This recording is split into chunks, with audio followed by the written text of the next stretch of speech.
Hola familia Conexión, estamos en otro jueves de podcast donde conoceremos de México con grandes invitados. Iniciemos este increíble viaje. Sé Conexión y bienvenido. Bienvenido a este primer podcast Conexión, donde buscamos conectar a México y el mundo.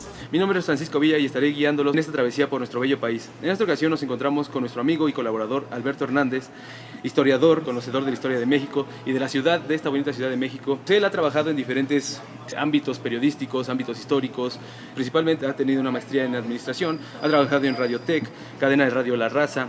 También ha sido parte de NDS Multivisión y muchas otras actividades noticiosas e históricas del país. Realmente él actualmente trabaja en un proyecto llamado México Secreto, que son recorridos guiados por toda esta bella ciudad, donde nos enseña y nos muestra estos pequeños rincones del país, ¿no? Estos pequeños rincones del país y de la ciudad, donde nosotros podemos acercarnos para conocer un poco más de la historia. Muy buenas tardes, Alberto, ¿cómo te encuentras este día? ¿Qué pasó, Francisco? Muy buenas tardes, muchísimas gracias por la invitación. Es un honor poder estar aquí con ustedes hoy en el primer podcast de Conexión Cultural, una página y un proyecto de jóvenes mexicanos emprendedores que realmente vale la pena analizar y que nos aporta muchísimo. Es mucha la información que está aportando Conexión Cultural. Me da mucho gusto poder estar con ustedes compartiendo lo poco que sé para que precisamente todo su público pueda enterarse de cosas nuevas o de cosas desconocidas por parte de ellos. Muchas gracias, Alberto. Y digamos, hoy viajaremos con él a través del tiempo hasta la época colonial para conocer la belleza de la arquitectura mexicana. Y digamos, hoy nuestro tema de hoy es Palacios Novohispanos en la Ciudad de México. Digamos, quisiera entrar directamente a tema con la siguiente pregunta, Alberto. ¿Qué es exactamente la época novohispana? ¿A qué nos referimos cuando hablamos de la época novohispana? Mira, para poder iniciar el concepto de la entrevista del día de hoy, es muy buena tu pregunta, precisamente porque mientras estamos estudiando la primaria, la secundaria o la preparatoria, tienden los sistemas educativos a enseñarnos la historia de México y México como nación. Pero se olvidan de 300 años que hubo antes de la fundación de México como país, que es precisamente la época novohispana. Si nos ponemos a analizar, nos vamos a dar cuenta que son 300 años de la Nueva España y de México son solo 200. Es decir, este territorio, este lugar ha durado más tiempo como la Nueva España que lo que es México. Y los miembros o la sociedad civil que vivió en la Nueva España son tan mexicanos como todos los que estamos actualmente viviendo. Nacieron aquí, vivieron aquí, hicieron y desarrollaron su trabajo aquí. Debemos de pensar que hay gente muy valiosa, la cual se ha ido olvidando con el tiempo y es gente que aportó muchísimo, no solo a la nación, sino al mundo entero. Tenemos personajes muy importantes, como sería el caso de Bartolomé, como sería el caso de Francisco Javier Clavijero, Sor Juana Inés de la Cruz, Juan Ruiz de Alarcón, etc. Eso sin tomar en cuenta la cantidad de pintores, arquitectos y músicos, que la música en la Nueva España es una etapa que está totalmente olvidada. Apenas se está empezando a revalorar todo lo que es la música y hay músicos tan buenos al nivel de los mejores del barroco, un Bach, un Mozart, un Vivaldi, que dentro de lo que es la música de la Nueva España, tanto sacra como laica o social, desarrolló muchísimo y aportó muchísimo a los conceptos. La Nueva España es precisamente la etapa después de lo que viene siendo la conquista de México, que más que conquista quisiera yo llamar encuentro de dos mundos para no volver a caer en los mismos clichés y los pleitos de indigenismo y novohispanismo o hispanismo. Vamos a tener que la Nueva España surge a partir de la nueva fundación de la Ciudad de México, porque tenemos dos fechas de fundación de la Ciudad de México: 1325, cuando llegan los mexicas y fundan México Tenochtitlán, y 1521, cuando Hernán Cortés conquista la vieja Tenochtitlán, la destruye y funda la nueva ciudad, que es la que actualmente conocemos. Entonces, la nueva novohispano se refiere a esa época entre esos 300 años en los que se desarrolló ¿cómo se podría decir? El españolismo en México, ¿no? O sea, toda la cultura española en México, la cultura europea, no española, la cultura europea en general en México, ¿no? Exactamente. Tenemos que tomar en cuenta que no estamos hablando solamente de españoles. Vamos a pensar que lo que es la capital de la Nueva España, la Ciudad de México, viendo o visualizando un mapamundi, se encuentra exactamente al centro del Imperio Español. Por un lado vamos a tener todo lo que es la península ibérica, España, vamos a tener el reino de Nápoles, vamos a tener el reino de Flandes, que pertenecen también al Imperio Español. Y por el otro lado, hacia el sur, vamos a tener todos los virreinatos de Sudamérica, como es el virreinato del Perú, el virreinato de la Nueva Granada, el virreinato del Río de la Plata. Y por el otro lado vamos a tener lo que son las Filipinas, que son también parte esencial de lo que fue la Nueva España, cosa que la gente olvida. Filipinas en un momento dado era administrada desde la Ciudad de México y desde la Nueva España. En este caso vamos a ver que estamos al centro de todo el imperio, entonces el comercio que va a estar circulando por México va a ser muy intenso. Todo lo que va de Oriente hacia España pasa por México, todo lo que va de Sudamérica a España pasa por México, y todo lo que viene de la metrópoli, es decir, de Madrid, de la capital, hacia los demás colonias o a los demás virreinatos, pasa por México. Entonces estamos al centro, y eso lo que va a traer va a ser muchísima gente de todo tipo de nacionalidades. Vamos a pensar que teníamos la casa de moneda más importante del Imperio Español, que se encontraba aquí en la Ciudad de México, y eso lo que ocasionaba es que toda la plata que se producía aquí se distribuyera a nivel mundial. Las monedas que se hacían en México se utilizaban en todo el mundo durante cerca de 300 años, lo cual es muy importante y la gente tiende a olvidar. Lo que me llama la atención aquí es, digamos, este crecimiento multicultural que pudo haber. ¿Cuáles fueron los estilos artísticos que llegaron a México, ¿no? O sea, digamos, yo hasta donde sé solo conozco el barroco, ¿no? O sea, sé que el barroco fue uno de los puntos artísticos más fuertes de México en esa época, ¿no?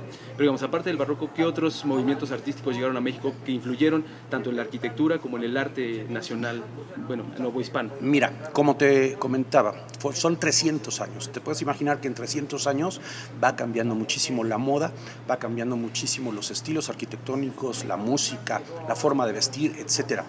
No a la velocidad que está cambiando actualmente ya por los medios de comunicación, pero en esa época también hubo cambios. Vamos a pensar que el primer estilo que se va a establecer en la Ciudad de México va a ser un plateresco.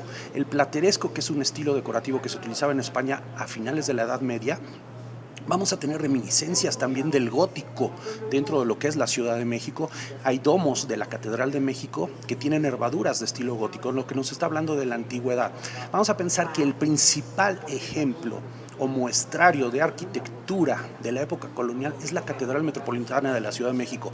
Ahí se aglutinan todos los estilos de arte que se dieron durante 300 años, ya que la catedral tardó precisamente 300 años construyéndose. Vamos a tener primero, como te decía yo, el plateresco, que el plateresco tiende a desaparecer prácticamente todo lo que había en la Ciudad de México, porque en 1629 se va a dar una tragedia muy grande en la ciudad, que es una inundación que nosotros conocemos como del 5-5. Durante 5 días estuvo lloviendo, el agua subió 5 metros en la ciudad y tardó 5 años en bajar. Eso lo que ocasionó es que toda la ciudad que había construido Hernán Cortés y los primeros colonizadores españoles se tuviera prácticamente que demoler para construir la nueva ciudad del siglo XVII. Y a partir del siglo XVII empiezan a entrar ya nuevos estilos, principalmente el barroco, como tú mencionas, y vamos a tener también lo que es el churrigueresco, que es una variante del barroco, y se llama así precisamente por Juan de Churriguera, que es el arquitecto que lo da a conocer en España. Después del barroco, que el barroco es lo que más afianza en lo que es la sociedad y la intelectualidad mexicana, va a venir un rompimiento con el nuevo director de la Academia de San Carlos, que en este caso va a ser Manuel Tolsá. Manuel Tolsá va a venir a traer lo que es el neoclásico, y el neoclásico va a romper con todo lo que era el barroco. El barroco es el miedo a lo vacío. Es decir, cualquier espacio que se pueda decorar, se va a decorar. Vamos a evitar espacios vacíos. Y por el contrario, el neoclásico quiere la limpieza. Va a tratar de que todo sea limpio, liso, líneas rectas, retomando los orígenes de las culturas clásicas de Grecia y de Roma. Muchas de las construcciones van a tener columnas grecolatinas, van a tener frontones, van a tener balaustradas, van a tener jarrones, que nos van a remitir precisamente a los tiempos de Grecia y de Roma. Y ese es el último periodo artístico que nos va a tocar dentro de lo que es la Nueva España, porque es exactamente durante los tiempos de la independencia de México cuando se da este estilo. Ya los estilos posteriores, México es muy rico en todos ellos, va a venir ya después el rococó, va a venir el eclecticismo, va a venir el art nouveau, el art déco, etcétera. Pero bueno, esos ya son tema de otra plática. Sí, ya serán tema para otra conversación. Digamos, ahorita nos hablaste sobre la Catedral Metropolitana. Digamos, aparte de este emblemático edificio de la Ciudad de México, ¿cuáles son otros edificios, otras edificaciones representativas que nos podrías contar, de las que nos podrías contar de esta bella ciudad? Bueno, mira, vamos a tener principalmente dos arquitectos muy especiales. Hay muchísimos, pero dos especiales que tienen grandes construcciones dentro de la Ciudad de México, precisamente del estilo barroco del que estabas platicando. Entre ellos vamos a tener a Francisco de Guerrero y Torres y a Pedro de Arrieta. Francisco de Guerrero y Torres va a ser el gran constructor de la nobleza novohispana. A él le debemos lo que es el famoso Palacio de Iturbide, a él le debemos la casa de los condes de Jaral de Berrio, a él le debemos lo que es el Palacio de los Condes de Santiago de Calimaya. Y por otro lado, Pedro de Arrieta es el gran constructor para la iglesia. Él se va a especializar en restaurar lo que era el antiguo Palacio de la Inquisición. Él se va a encargar de construir y reformar todo lo que es el antiguo convento de Santo Domingo. Incluso los dos arquitectos van a trabajar en la Basílica de Guadalupe, en la Villa de Guadalupe. Pedro de Arrieta nos va a construir todo lo que es la fachada de la antigua Basílica de Guadalupe, que simula un biombo. Y vamos a tener también a Francisco de Guerrero y Torres construyendo la obra maestra que es la Capilla del Pocito, que se encuentra también ahí en los terrenos de la Basílica de Guadalupe. Vamos a ver que la sociedad novohispana, principalmente la nobleza, se va a encargar de solicitar grandes palacios para demostrar su riqueza y su poderío. Y estos palacios van a ser muy variados entre sí, van a tener cada uno sus toques distintivos para poder presumir precisamente que sus casas son únicas. Lo mismo que los famosos palacios de la iglesia, ¿no? Los grandes conventos, las grandes iglesias que se encuentran dentro de lo que es la Ciudad de México. Entonces, hay muchas muestras muy importantes que podemos ver dentro de lo que es la ciudad. Entrando ya al tema de los palacios, ya bien de fondo, quisiera preguntarte, en primer lugar, ¿cómo se distribuían estos palacios en la región? ¿Dónde estaban ubicados la mayor parte de estos palacios? ¿Cómo se les podría llamar? ¿Palacios? Palacios de la nobleza. De la nobleza. Mira, te voy a comentar. Lo que es la original Ciudad de México va a ser exclusivamente lo que actualmente conocemos como el perímetro A del centro histórico. Es decir, va a abarcar de lo que es de la zona de la Merced a la zona de la Alameda y de lo que es la zona de la Lagunilla a la zona de Arcos de Belén. Es un pequeño espacio realmente para que durante casi 400 años fuera solamente eso la ciudad. Por eso es que los principales palacios van a estar ahí y sobre todo muy cerca de lo que era la antigua Plaza Central, es decir, de lo que actualmente es nuestro Zócalo de la Ciudad de México. La mayoría de estos palacios se van a encontrar ahí precisamente para estar cerca del palacio principal de la ciudad, que va a ser el Palacio Virreinal o el Palacio de los Virreyes. La mayoría de estos palacios se encuentran prácticamente entre unas 10 y 12 calles alrededor de lo que es el Zócalo de la Ciudad de México. Uno de los palacios más alejados que podríamos decir que existen van a ser precisamente el famoso Palacio de los Condes del Valle de Orizaba, que todo el mundo lo conocemos como la Casa de los Azulejos, que actualmente alberga una tienda departamental y conserva muchos de sus elementos. Este palacio es único ya que nos muestra la influencia de la arquitectura mudéjar y la arquitectura de estilo andaluz dentro de la Ciudad de México, con decoraciones en azulejos, con precisamente detalles de estilo árabe, recordándonos mucho lo que son las grandes casas de Córdoba, de Sevilla, de Granada, en la zona de Andalucía. Ya tenemos palacios más lejos también, que van a ser los palacios de descanso. Estos palacios de descanso van a ser, por ejemplo, el caso de la Casa de Mascarones, que precisamente era la casa de descanso de los condes del Valle de Orizaba. La Casa de Mascarones actualmente se encuentra dentro de lo que es la Ribera de San Cosme, muy cerca del Metro San Cosme.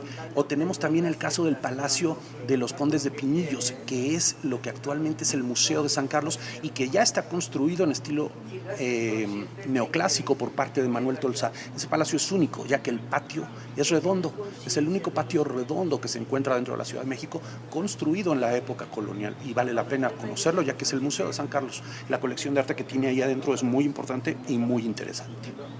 Esto es muy increíble, muy interesante. Digamos, ahorita que hablaste del patio redondo, me gustaría que nos hablaras un poco de cómo era la distribución general de estos palacios, ¿no? Cómo es que estaban constituidos, pisos, baños, habitaciones, digamos, ¿qué los diferenciaba de otras casas normales, de otras casas, digamos, por lo menos es algo que siempre ha pasado con la humanidad, con las personas, que cuando vemos una casa bonita queremos tener una igual, ¿no? Entonces, digamos, ¿cómo yo diferenciaría una casa barroca normal de un palacio novohispano? ¿Cuál sería la diferencia? ¿Cómo se definiría? Vamos a comenzar por lo primero. Lo primero es, la gente más humilde, ¿dónde va a vivir? La gente más humilde, que en este caso serían lo que eran las comunidades indígenas, van a vivir en pequeñas chozas en los alrededores de la ciudad. Incluso la ciudad tenía barrios indígenas. Estos barrios indígenas aglutinaban a todos los indígenas que vivían en la ciudad en esos pequeños barrios. Y eran prácticamente chocitas en las cuales ellos vivían. Después van a venir las casas de la clase media. Las casas de la clase media son tazas que se les conoce como de taza y plato. ¿Por qué de taza y plato? Porque en la parte de abajo se encontraba lo que era el pequeño local que ellos administraban. Podía ser una sastrería, podía ser una pequeña platería, una panadería, etcétera. Y en el piso superior estaba la habitación o las habitaciones, que normalmente eran una o dos, en donde vivía la familia que tendía ese negocio. Y ya después venían lo que eran las casas solariegas o las casas grandes, que ya eran de clases más acomodadas sin pertenecer a la nobleza. Es decir, eran grandes comerciantes, eran incluso hasta mineros, podían ser mineros, pero no tenían títulos nobiliarios. Estas casas van a ser casas muy grandes, ya con uno o dos patios grandes, y por último van a venir lo que son los palacios. Los palacios tienen una arquitectura muy especial. Van a tener principalmente un portón muy grande, en el cual sobre el portón va a estar el balcón principal de la casa, y va a tener su escudo nobiliario, en el cual van a mostrar las armas que el rey les otorgó como un privilegio. Una vez que se ingresa el portón, pasas al zaguán y llegas al primer patio. El primer patio, que es el patio de honor, donde normalmente estaba una fuente y estaba el acceso a las escaleras principales de la casa. Y después venía un segundo patio, que era el patio de caballerizas, en donde estaban guardados los carruajes y los caballos y las habitaciones de los caballerangos. Va a haber un entrepiso. En este entrepiso, porque los techos son muy altos, es donde normalmente se van a encontrar lo que son las oficinas del dueño de la casa. Si el dueño de la casa se dedica a los textiles, se dedica al comercio, se dedica a administrar haciendas, todo lo va a manejar desde estos entrepatios o estos entrepisos. Y luego ya en el piso de arriba, que se le llama la planta noble, precisamente porque ahí vivía la familia noble, va a contar primero que nada con una capilla, porque Dios va a estar presente en toda la vida novohispana. Van a contar con lo que es el comedor y la cocina, y se va a encontrar con dos salones en especial: el salón del estrado y el salón del dosel. El salón del estrado va a ser un salón en el cual va a haber una pequeña tarima o estrado, en donde se van a sentar los dueños de la casa cuando tienen invitados, y sus invitados se van a sentar en la parte de abajo.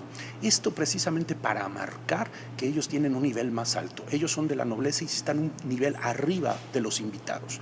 Y el salón del dosel es un salón que va a tener una pequeña cortinita, y debajo de esta cortinita va a haber una silla especial en la cual no se puede sentar nadie. ¿Por qué no se puede sentar nadie? Porque es la silla que está dedicada al rey. Cuando llegue el rey es el único lugar en que se va a poder sentar. En México nunca vino el rey a visitar, pero estaba el virrey. Entonces esa silla la puede llegar a ocupar el virrey en representación del rey. Y por último van a venir las habitaciones privadas de los dueños de la casa y de los hijos, las habitaciones para dormir. Y vamos a ver, ¿y dónde quedaron los baños? No existen baños, no hay servicios, y de ahí viene la famosa frase que todos conocemos de échame aguas, porque todo lo que son las necesidades de los dueños de la casa se van a hacer en basinicas, mismas que al final de la noche, durante la mañana, van a salir los sirvientes por los balcones de la planta alta a gritar: van las aguas, y van a aventarlas a la calle.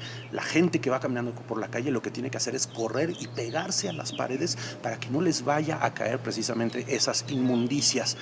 Ya con el paso del tiempo, bueno, van a venir ya los servicios, el agua potable, el agua corriente, los drenajes, etcétera. Pero los primeros años nosotros pensamos en la Nueva España como una época de grandes vestidos, de terciopelos. Pero es una época muy ruda, ya que no estaba pavimentado, No había luz, no había servicios. El agua potable lo tenían que llevar los aguadores. Y los aguadores iban a las fuentes que había en la ciudad con sus cántaros, y así como actualmente llega el lechero a entregar la leche todos los días, o la agua, no quiero decir marcas, Bonafont, a repartir su agua, así se repartía el agua en esas épocas. Entonces sí son tiempos muy difíciles, pero tienen su encanto hasta cierto punto. Me hago un lado, no me vaya a caer a mí las aguas. Exacto. Exactamente. Y me gustaría hacerte una pregunta. Digamos, ¿hay alguna, dijiste que la ciudad se reconstruyó en una ocasión? ¿Qué diferencias podemos encontrar en los palacios entre los siglos XVI, XVII y XVIII? La construcción, el tamaño, la cantidad de habitaciones, la cantidad de pisos, la forma del dosel, de las capillas. Hubo muchos cambios en ese tipo de estructuras durante los 300 años que hubo de la Nueva España. Bueno, mira, los primeros palacios, los platerescos, como te comento, prácticamente no existen ya. A partir del siglo XVII y el XVIII, la distribución de los palacios va a ser prácticamente la misma.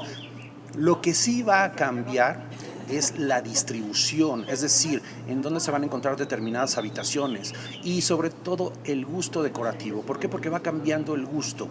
No es lo mismo un barroco temprano que un barroco de finales del siglo XVIII. El barroco temprano efectivamente va a tener decoraciones, pero con reminiscencias platerescas. Ya lo que es el barroco final ya va a ser un barroco demasiado rebuscado, demasiado lleno de decoraciones.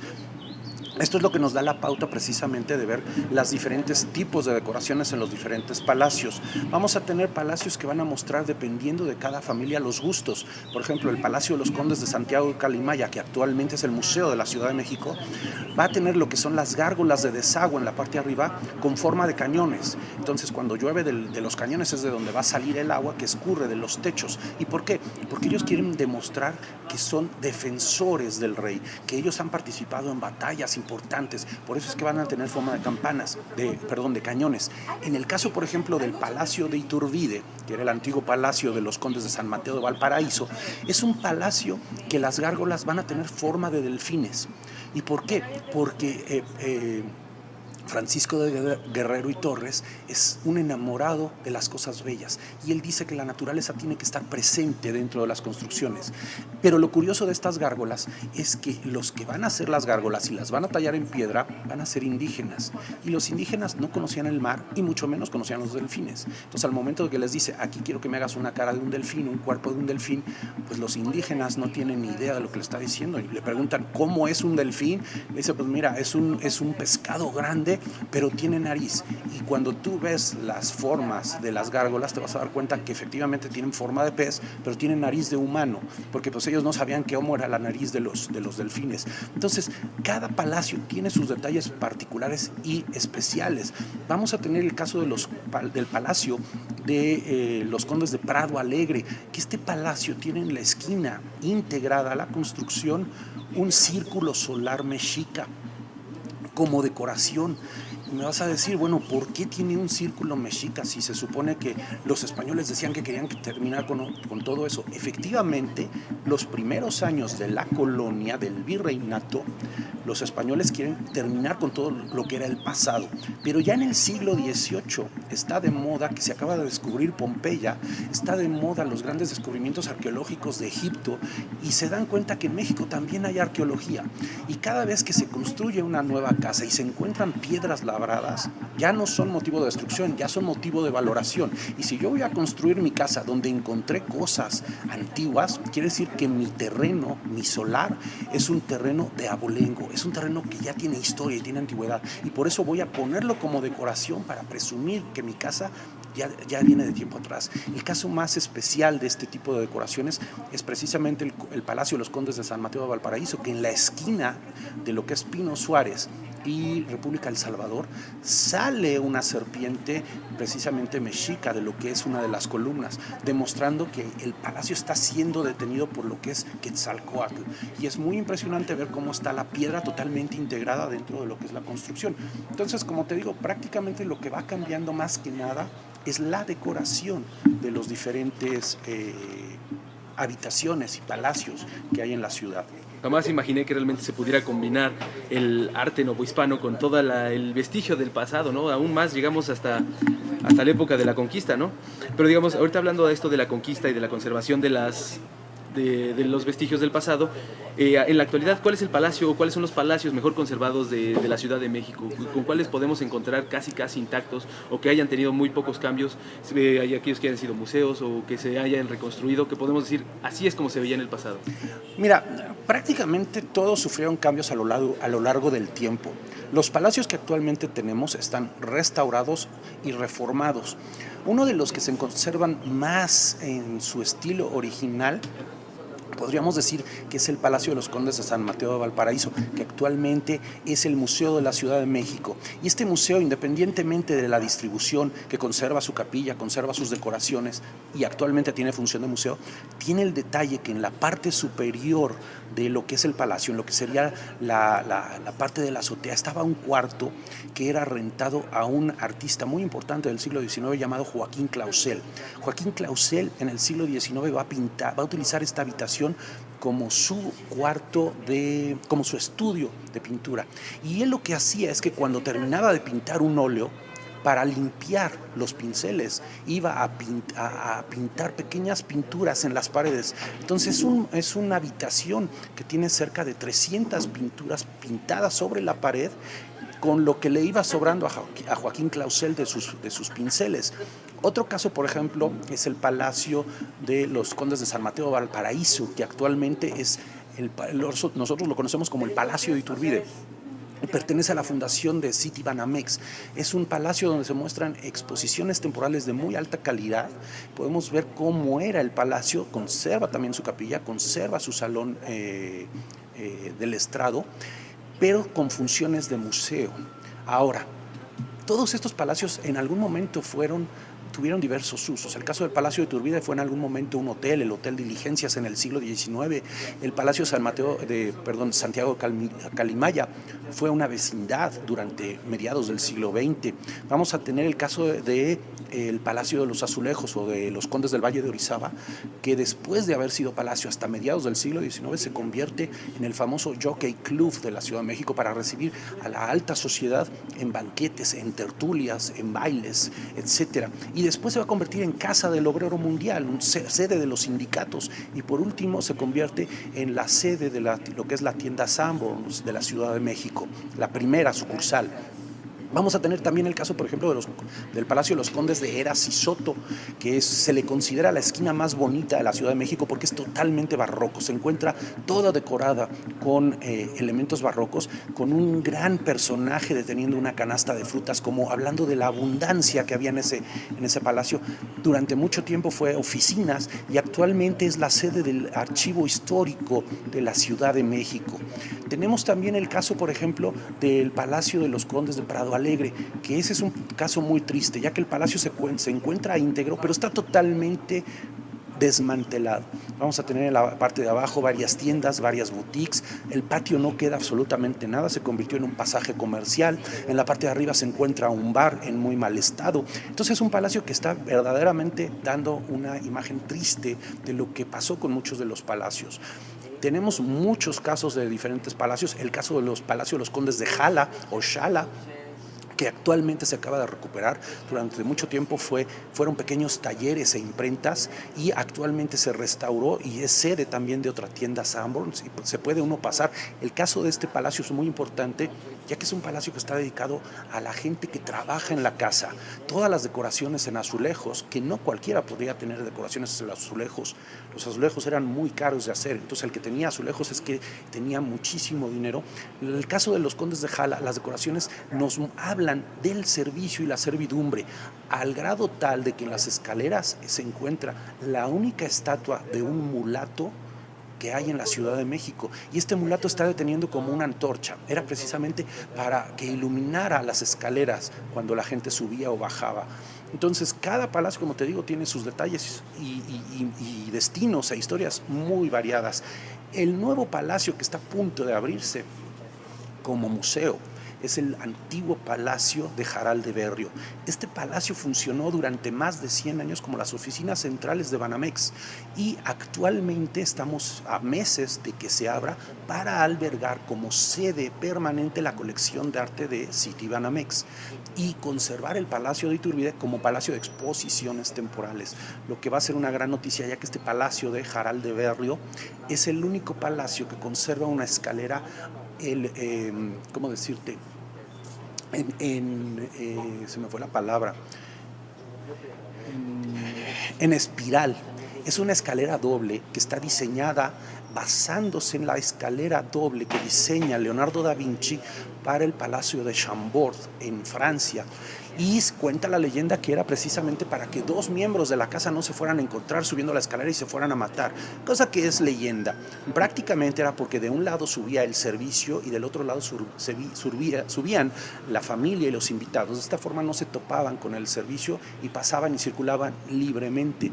Es un palacio que se encuentra en perfecto estado. Lo único que se le está haciendo son las adecuaciones para la museografía, pero el palacio está en perfecto estado. Y vamos a pensar que también los palacios están firmados. Así como las pinturas, como la música, como las esculturas estaban firmadas, también los palacios podemos encontrar las firmas de diferentes arquitectos en cada una de las construcciones. Este viaje por la Ciudad de México me está pareciendo uno de los más increíbles que me han dado realmente. Si ustedes pueden venir a visitar la Ciudad de México, les recomiendo de manera importante que visiten a mi buen amigo Alberto y su viaje de México Secreto. México Secreto Guiado. México Secreto Guiado. Y puedan conocer todo esto que yo estoy conociendo hoy. A continuación cambiaremos, o más bien pasaremos a un tema, hablando del mismo tema que son los palacios novohispanos, pero esta vez hablando de la cotidianidad, y esta vez lo haremos desde Facebook Live. Saludemos a la cámara. Hola. Y digamos, quisiera pasar a la cotidianidad. ¿Cómo era la vida cotidiana en estos lugares, no? O sea, digamos, ahorita ya me dijo que por las mañanas la limpieza llegaba y simplemente aventaba el agua hacia la parte exterior, ¿no? Pero digamos, eso también es una pequeña parte de todo lo que podíamos conocer en estas épocas, ¿no? Cómo se vivía en estos palacios, la cocina, cómo se vivía la comida en la mesa, cómo se vivía el hecho de que llegara el lechero y te trajera la leche, que llegara el aguador y te llevara el agua, dónde se compraba la comida. O sea, esta pequeña imagen de la cotidianidad de la Ciudad de México cerca de estos palacios, cómo se vivía.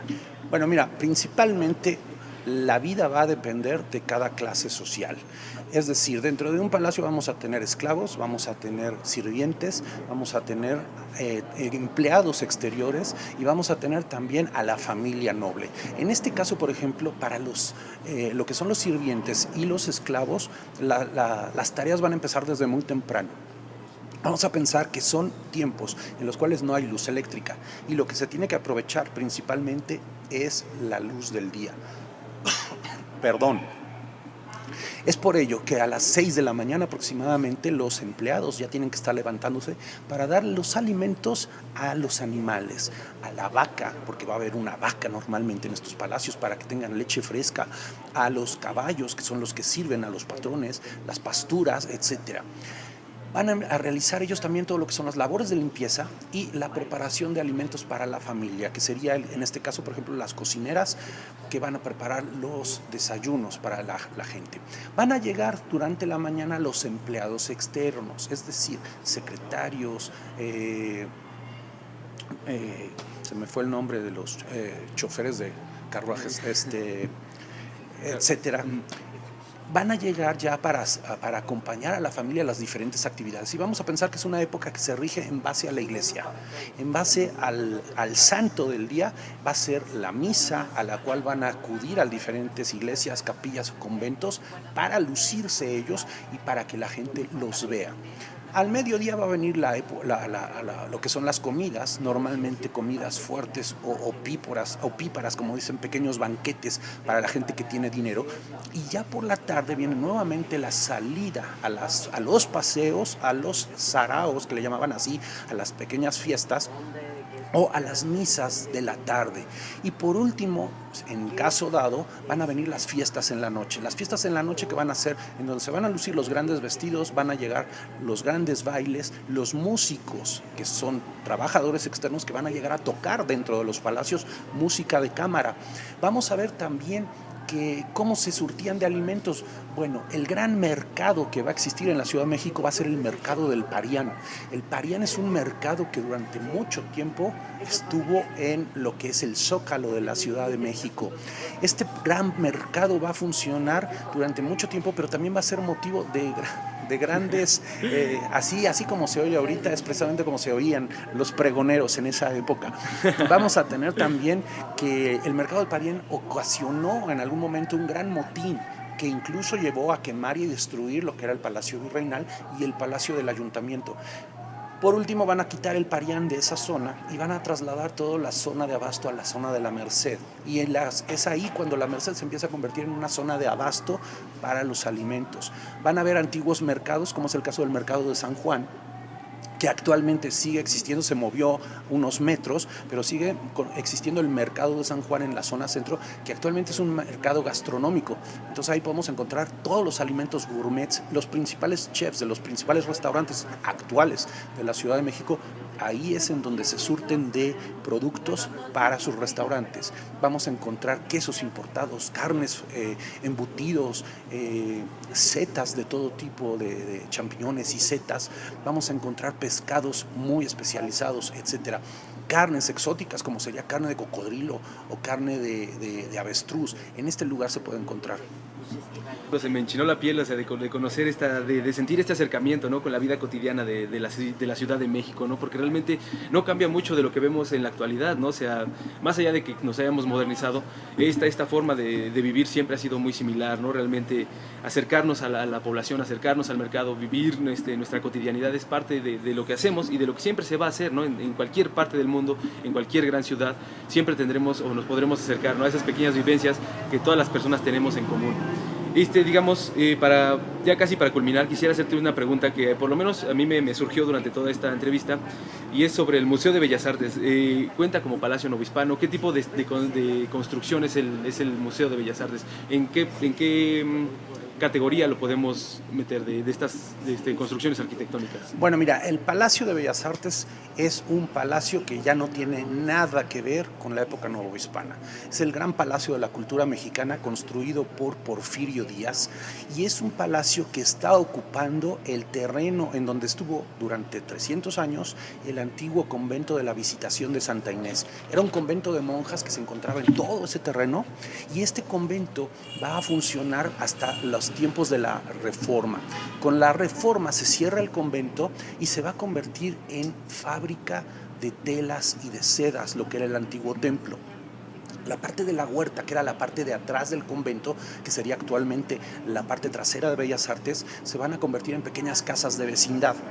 Hasta que Porfirio Díaz decide embellecer la ciudad con motivo de las fiestas del centenario de la independencia y va a demoler el antiguo Teatro Nacional o Teatro de Santana para ampliar la calle de 5 de Mayo y que la gente pueda llegar a lo que es el nuevo Teatro Nacional, que es el Palacio de Bellas Artes. Está construido por Adamo Boari, un arquitecto italiano que es traído específicamente para construir este teatro, bajo la petición y especificaciones de Porfirio Díaz de que sea parecido o tomando como modelo la Ópera Garnier de París, el gran teatro de la ópera de París. Por lo mismo va a tener una gran cúpula, va a tener decoraciones en estilo Art Nouveau o Arte Nuevo, que es el que está de moda en ese momento, y el Art Nouveau lo que utiliza es la naturaleza para las decoraciones. Evita las líneas rectas, va a tener movimiento, va a tener plantas, flores, ninfas, ángeles, faunos decorando. Pero Porfirio Díaz solicita que como estamos en México y vamos a festejar el centenario de la independencia, tenga elementos mexicanos. Por eso es que vamos a ver que dentro de la decoración encontramos cabezas de caballeros águilas, de caballeros jaguar, nopales, cactus, incluso plantas de agave, precisamente retomando lo que es la mexicanidad. Por motivo de la Revolución Mexicana, se detienen los trabajos, Adamo Boari tiene que salir del país y el palacio queda abandonado prácticamente durante 25-30 años, hasta que Abelardo Rodríguez decide retomar la construcción y le van a encargar a Federico Mariscal que continúe los trabajos. Estaba terminado totalmente lo que eran las fachadas de estilo Art Nouveau y Federico Mariscal lo que va a hacer es que va a continuar la construcción del edificio por dentro, y por dentro ya el Art Nouveau está pasado de moda. Ahora lo que está de moda es el Art Deco, todo lo que tiene que ver con líneas rectas, con geometría. Es la típica arquitectura que vemos en las películas de los años 40 o en las películas de gángsters como tipo Chicago. Vamos a ver precisamente que eso es lo que se va a utilizar para decorar la parte interior. Pero igual que Porfirio Díaz solicitó elementos mexicanos, Abelardo Rodríguez también solicita elementos mexicanos adentro del palacio. Entonces vamos a tener decoraciones de máscaras de Chac, de los mayas, vamos a tener también más cactus, máscaras de lo que son las pirámides de Teotihuacán, representando a Tlaloc, y cambia totalmente el estilo de lo que es la parte externa a la parte interna del Palacio de Bellas Artes. Pero ya es un palacio totalmente del siglo XX, ya no tiene nada que ver con los palacios novohispanos. Muchas gracias, Alberto. Realmente me surgió la pregunta porque de la historia de la Ciudad de México yo realmente conozco muy poco, entonces quise preguntar, ahora que tengo un experto enfrente de mí, hacerle la mayor cantidad de preguntas que pudiera, ¿no? En realidad, muchas gracias por esta entrevista, Alberto. Eres una de las personas más preparadas que he conocido. Y ahora me gustaría que le dijeras a nuestro público cómo te podemos encontrar en internet, cómo te podemos encontrar en redes sociales, cómo podemos agendar una cita contigo para que nos des un recorrido por esta bonita ciudad. Claro que sí, mira, normalmente a lo que me dedico yo prácticamente es hacer este tipo de recorridos. Ahorita fue un recorrido platicado, pero a mí me gusta llegar físicamente a los lugares y no solamente ver fachadas. A mí me gusta entrar a los lugares y conocer por dentro los lugares. Incluso hay lugares que a lo mejor las puertas están cerradas, pero sabiendo tocar en el momento adecuado y con las personas adecuadas nos van a dar acceso. Normalmente yo me anuncio de dos formas: en la página de Facebook México Secreto Guiado. Ahí vamos publicando a manera de revista, al igual que ustedes, datos culturales, datos e información de los edificios de la Ciudad de México, incluso haciendo comparativos con fotografías de cómo era el edificio hace 100 años y cómo está actualmente. Ahí publico los recorridos que tengo, son alrededor de 29 recorridos diferentes. Cada uno de los recorridos son temáticos, en los cuales vamos a hablar de un tema en específico relacionado a la zona que estamos recorriendo. Y también tenemos la página web, que es www.mexicosecretoguiado.com. Ahí tenemos la descripción de los recorridos. Normalmente los recorridos son en grupos pequeños, muy exclusivos, de máximo 10 personas, porque a mí no me gusta llevar un grupo de 50 personas totalmente impersonal. A mí lo que me gusta es que los recorridos sean recorridos como en un grupo entre amigos, y si alguno o algunos quieren sentarse a tomar un café y que platiquemos mientras toman un café y después continuar, eso es lo que vamos a hacer. La idea es que la gente se pase un momento agradable, conozca su ciudad y valore lo que hay en la ciudad. Muchos de nosotros estamos acostumbrados a salir fuera de México, a presumir que estuvimos en París, estuvimos en Roma, y no sabemos las verdaderas maravillas que hay aquí adentro.